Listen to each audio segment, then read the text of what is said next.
अस्सलामु अलैकुम। आज हम आपको हज़रत इमाम हुसैन रज़ी अल्लाह ताला अन्हो की कुर्बानी के असल मकसद पर बात करेंगे। हर साल मुहर्रम आता है और करोड़ों मुसलमान, चाहे वो शिया हों या सुन्नी, इमाम हुसैन रज़ी अल्लाह ताला अन्हो की शहादत पर गम मनाते हैं। आंखें अश्कबार हो जाती हैं, सीने पीटे जाते हैं। लेकिन सवाल ये है कि क्या हमने कभी ये सोचा है कि इमाम हुसैन रज़ी अल्लाह ताला अन्हो ने ये अजीम कुर्बानी किस मकसद के लिए दी थी? क्या ये सिर्फ ज़ाती दुख, सिर्फ खानदान की मोहब्बत का इजहार है?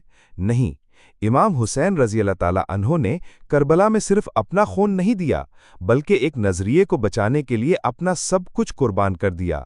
वो जानते थे कि वक्त के जालिम हुक्मरान को ना रोका गया तो दीन मोहम्मदी सल्लल्लाहु अलैहि वसल्लम की रूह बदल दी जाएगी। नमाज बाकी रहेगी, अजानें होंगी, लेकिन असल पैगाम दफन हो जाएगा।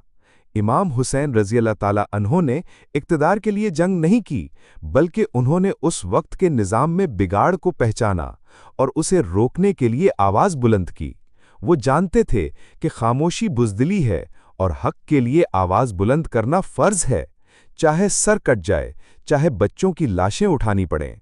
आज हम सिर्फ आंसू बहा रहे हैं, सिर्फ मजलिसें कर रहे हैं, लेकिन क्या हम उस मकसद को समझ रहे हैं? क्या हम जुल्म के खिलाफ खड़े हैं? क्या हम दीन की असल रूह को बचा रहे हैं या सिर्फ रस्में निभा रहे हैं? याद रखो, महज मातम से क़यामत के दिन कोई फरियाद सुनी नहीं जाएगी। अगर हमने इमाम हुसैन रज़ी अल्लाह ताला अन्हो के मकसद से बेवफाई की, तो आइए हम सिर्फ गम ना मनाएं, बल्कि उस पैगाम को अपनाएं जो इमाम हुसैन रज़ी अल्लाह ताला अन्हो ने करबला में दिया था।